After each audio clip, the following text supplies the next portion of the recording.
class, welcome back. So now we're going to go over fractions. We're going to go over again the subtraction rule. So let's look at this one.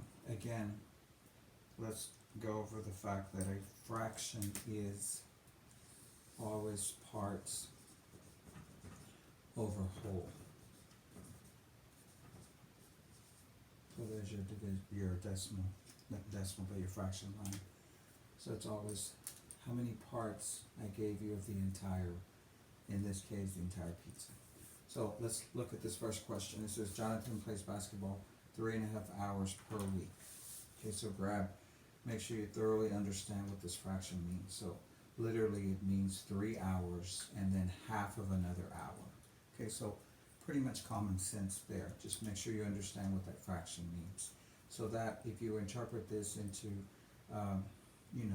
minutes, we know that in 1 hour there's 60 minutes, so you would have 60 minutes, and then you would have a 30-minute practice time there. Gabriel plays 5 1/4 hours per week. So again, interpret that fraction. You would have 5 hours, complete hours, and we know that 60 minutes are in each hour. And then you would have 1/4, so you would literally take 1/4 of 60. Well, we already know that half is 30, so then that would be 15 minutes. So that would be a good way for you to interpret what this fraction means in real life scenario. So 5 hours and 15 minutes is what that 1/4 represents. So now, how much more does Gabe play than Jonathan? So they want to know how much more does one person play over the other one. So when you hear that word, how much more, you should automatically know that that is a subtraction. You're going to find out the difference between one player versus the other player. In this case, it would be Gabriel versus Jonathan. So when you're setting up your fraction, you need to make sure that you set up Gabriel first, because that's what the question clearly says. How much more does Gabe play over Jonathan? So Gabe, we know, is 5 1/4. So that goes here, 5 1/4, ready to go. Then you have to subtract Jonathan's, which is 3 2/4, or excuse me, one half. But what we're doing first here is we're coming up. Here it is. Sorry, step one. I didn't see over here, but do you see how you have two different common denominators? And you have to have a common denominator. As I said yesterday, you have to have a common denominator when you're adding and subtracting all fractions. Doesn't matter how they look. If you're adding or subtracting, you have to have a common denominator. You have to subtract apples from apples. You can't subtract oranges from apples. It just doesn't work. So in this case, you have a 4 and a 2 as your denominators. They have to be common. So in this case, you look at the two denominators and you ask yourself, is one of them, usually the big one, you'll look at the big one and you'll ask yourself, is that the denominator that works in this problem? Like I said yesterday, is that the king? Is he going to rule this problem? Is he has control of the problem? And he does. The 4 does. So that means that the 2 needs to join the 4. So the 2 needs to become a 4 for it to be a common denominator on both fractions. So you're going to make this one a 4. This one's ready to go, so it just moves over. It's ready, it's ruling this country, it's ruling this problem. So now you're going to go to 1/2 and you're going to make it into 4. So 2 times 2 will give you that 4 that you need for a common denominator, which is right there. So whatever you do on the bottom, you have to do on the top, because they're proportional. You have to keep them aligned. They're equivalent. In other words, the 2/4 is the same as 1/2. Is that the only reason why you're doing the 4 is because you have to. That's just math has a rule. You have to have common denominators. So that now becomes 2/4. So now you're ready to subtract. So you simply line them up top to bottom, 4 minus 3. But then when you come here to take 1 minus 2, you can't. You can't take 1/4 out of 2/4. It won't let you because this is too big. In other words, 2/4 is too big to come out of something that little. So you have to borrow 1 whole. So you're literally borrowing 1 whole from here to put it here so that you can now take away the 2/4. So what that means is that 5 becomes now a 4, but you borrowed one whole. So 1/4 is written like this in fraction form. It does you no good to put 1 here. 1 and 1/4 minus 2/4 still doesn't help you. Doesn't help you at all, because you still cannot subtract. So you have to bring the 1 whole, which is this one. 4/4 is 1 whole. If I have 4 slices of pizza here, and I cut this pizza into 4 slices, and I gave you all 4, I gave you a whole pizza. Okay, common sense. So 4/4 is 1 whole number, which is my 1. So what I do is now I can add it to the 1/4. So if you add 4 plus 1, that gives you your 5, and then you have your 4. 4 is your denominator. So if you look at the 5 and the 4, just like we went over yesterday, that literally means that there's 4/4, there's 1 whole and 1/4 left over. Okay, so now you're able to subtract. So you're going to take the 4 minus the 3 is 1, and 5 minus the 2 is 4. Excuse me, 5 minus 2 is, did I write that down wrong? Sure did. So that should be a 2. So 5 minus 2 is not 3. Yeah, it is 3. Duh. Having one of those Friday moments. So 5 minus 2 is 3. And then we know that 3/4 does not simplify anymore because they're consecutive. They're side by side. So 3 and 4 follow each other. So automatically, that is your answer. Okay, so let's look at this last one before we change it and move on to subtract and divide fractions. It says Race has 10 buckets. So this is actually at the beginning of our division. So he has 10 buckets, okay, of toys. He shares 1/3 with his friends. How much can he share with his friends? Okay, so really the question says how many friends can he share those toys with? So we know whenever you're looking at these kind of problems that have a division or multiplication or add or subtract, you always interpret the problem first and you ask yourself, okay, so what do we have in our hands? What are we given? And what function are we going to do with that? So what are we asked to do to this problem? So in this case, we know that we have 10 buckets of toys. So grab onto those toys right now. So you have these buckets, and so he's going to take those buckets and he's going to share 1/3 with his friends. So he's going to literally take the buckets, 10 of them, and he's going to take 1/3 out of one bucket and give it to Joey. Then he's going to take another 1/3 and give it to Mary, and then another 1/3 and give it to Frank, and another 1/3 and give it to Larry, and another 1/3 and give it to John. Okay, so do you see what he's doing? He's taking the 10 buckets of toys and he's giving those proportionately equally. Okay, so that right there should automatically give you a signal that that is a division. He's taking all those toys in those buckets and he's dividing those up between all of his friends. So the question says, how many friends can he actually give toys to if he's going to do 1/3? So they're asking, the question says, how many 1/3 will come out of those 10 buckets? Okay? So fractions aren't hard to understand. It's just you have to visualize what you're doing. So picture those 10 buckets in your room, your bedroom, and then picture yourself literally taking 1/3 and separating those out into your friends. So literally we take the buckets, and the rule says that, hopefully you can see that. So the rule says that you're taking the 10 buckets and you're dividing by 1/3. So if you're doing that, then the rule says that you have to have the 1 over it. The 1 always goes under your whole number, and then you're dividing 1/3 because that's what you're doing. You're taking the 10 buckets of toys and you're dividing them into 1/3.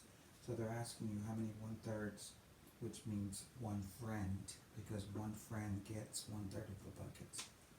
So in this case, you follow the simple rule of KCF. That's the acronym for keep it, change it, and flip it. So what you do is you keep the first fraction, which is the 10 over 1, and then you change the function, so it's no longer A division is a multiplication. So you change it to multiplication, and then you flip this fraction. So your denominator of 3 goes on top, and your 1 flops to the bottom. Okay, and then now you're into a multiplication of fractions, and the rule for that is just to simply multiply across. So 10 times 3 is 30, and then 1 times 1 is 1. So you're going to be able, with those 10 buckets of toys, you're going to be able to share with 30 friends. So let's look at the common sense in this, guys. Come on. So you have 10 buckets, and so literally if you take 1/3 and you give one friend, that's 1/3 of the bucket. Okay, so think about it. How many 1/3s can you take out of one bucket? So if you have one bucket, okay, and you take out 1/3, you have 1/3 here, 1/3 here, and 1/3 here. With that one bucket, you're able to share your toys with 3 friends. Okay, so 3 friends is one bucket. Okay, so that's one bucket. So we don't have one bucket, we have 10 buckets of toys. So that means 3 times 10 buckets gives you 30 friends. This is not hard. You just have to really interpret, and you just have to understand what the fraction means and what you're actually doing and what you're doing to the toys. You're simply dividing those up into friends. So that's it on this one. So we're going to continue with the multiplication part of this lesson. Okay. So now let's go on to multiplication. It says Alex played basketball for 5 nights. So wrap your mind around that. 5 nights, and you're out there playing basketball, and you're sweating, you feel the ball, you're throwing the hoops. Okay, so you're getting into the game. So he played 2/3 of an hour each night. So he played for 5 nights, but it says that he was out there for an hour, and he only played 2/3 of that hour. Okay, so wrap your mind around the fraction first. So we know that 2/3 is almost a whole hour. Okay, because let's turn that to food again. So I have a pizza, and I cut it into 3 pieces, and I gave you 2 pieces. Well, I almost gave you the entire pizza. I kept 1/3 of the pizza for me to eat. So same thing here with the hour.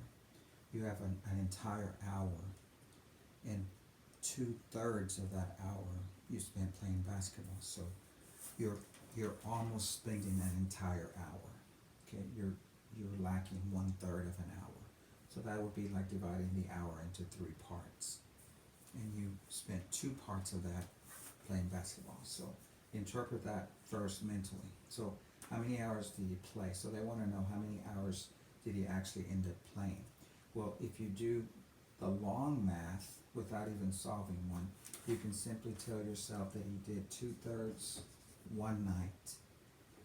Then he did, on the second night, he did another 2/3. That's 2 nights. Then he goes to 3 nights. That's 3 nights, and then 4 nights. And then he goes to the 5th night. So that's what that says, is that in one night he did 2/3. 2 nights, another one. The 3rd night, another 2/3, another 2/3, and another 2/3. So if you did it this way, you're back to an adding fractions. And the rule for adding fractions says is you have to have a common denominator. Well, check it out. You do. The 3, the 3, the 3, the 3. Those are all common denominators. So you just simply add across. That's 2 plus 2 plus 2 plus 2 plus 2. We know that that is 10/3. Okay, we know that that is an improper fraction. But let's do the math, guys. 2/3 plus 2/3, we know that that's going to carry us over an hour. Come on, common sense. So if we have a 10/3, again, I've told you before that 3/3 represents one whole, in this case, 1 hour. So that means 3/3 is 1 hour. Well, that's not 3/3, that's 10/3. So you have a lot of 3's. You have a lot of these in there. Okay? Literally, you have 3, 3, 3, that's 9. So right there is 1 hour, 2 hours, 3 hours. So in this case, you're going to have 3 hours, and then you have, that's a 9, so then you're gonna have 1/3 left over. So that's 3 1/3 hours as you play basketball. So this was done, the common sense, the thinking out the process, understanding what 2/3 means of an hour. That's what this was. But in class, I taught you this, which is a very simple function formula that you follow. I simply said, you go with what you have, so 5 nights, and then you're gonna multiply by the 2/3, because that's, you're taking the 5 nights and you're trying to figure out how many 2/3 can you get out of it. So in this case, it is a multiplication, it's not a division, because it says of something, and that's another clue that tells you that that's a multiplication. So here we go. With the only rule for with multiplying fractions is you just multiply across. There's no other rule. Okay, so 5 times 2 is 10. 3 times 1 is 3. So you're back to this scenario, 10 over 3. That is an improper fraction. You divide 10 into 3, and that gives you 3 whole hours. And then you subtract out the 9, and that gives you the 1/3 hour that's left over. Again, this is improper. You do your math, and it becomes a mixed number. Mixed number means that there's wholes and fractions attached to it. Simple. Alright, let's go on to the last one here. So it says Mary has 1/4 cup of glitter, and she will share it with herself and 3 friends. How much will each get? What is being shared? So that's the first question you ask, is you say, what is Mary doing? In this case, Mary has 1/4 cup of glitter. So Mary has 1/4. Okay, come on guys, let's look at the visual there. 1/4 of a cup is very little. Doesn't matter what it is. In this case, it's glitter.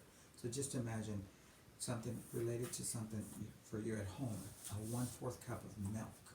Okay, you know that 1/4 cup of milk is very little milk. Okay, but Mary's friendly, and she's going to share that milk, in this case that glitter, with herself and 3. So don't forget that. That's a common mistake. A lot of people will just take the glitter and they'll divide it between 3 people. Well, they didn't read it right, because it says with herself and 3. So she's going to share it with 4 people. Okay, so there's a rule. Well, first of all, let's look at the mental picture of 1/4. So she's going to literally take that 1/4 of a cup, which is not much, and she's going to share that with 4 people. So just mentally see that.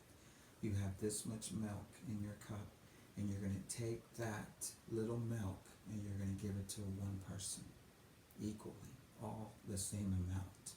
So you're going to give them a little bit, and then your second friend, your third friend, and then yourself.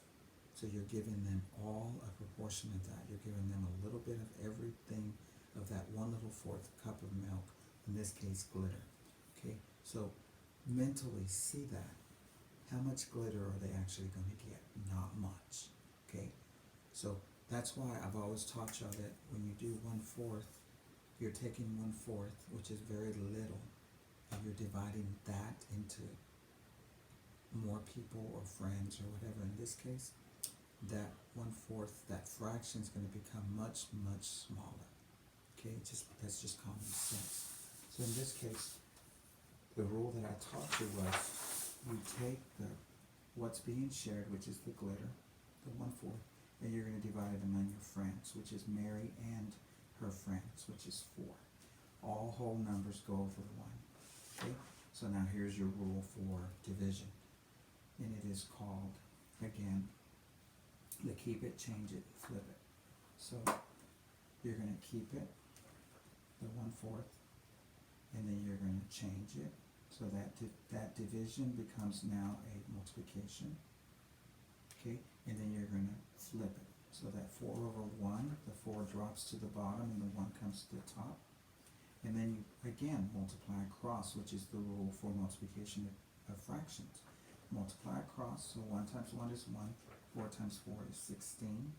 Okay, and so that is your answer.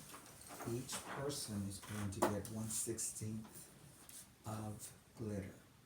Okay, so again, you started with very, very little, and you're gonna end up with 1/16. So that would be literally like splitting this cup into 1/4 and then dividing it into 4. Okay, so they're asking you how much right there is that piece. Okay, so if you see that, how it's all cut up, because first of all, you cut it up into fourths, you have 1/4 of a cup.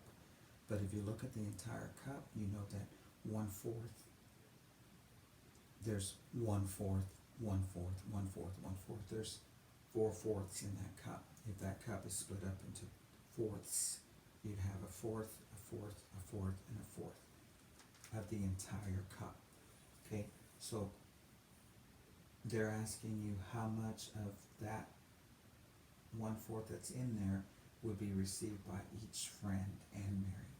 So that one little piece right there that's highlighted would be 1/16, okay, of a piece. Because right now, if you were to count every one of those little squares, it would be 16/16, which is one whole cup of milk. Okay, so not a whole lot here other than the add and subtract was a little bit more difficult because you have to find a common denominator. In this case, it's a very simple rule. You multiply across, or you do the KCF, and then you multiply across. Okay? Text me or send me an email if you have any questions regarding this. Okay, and I'll have a quiz in Schoology about this. All right? Have a good day.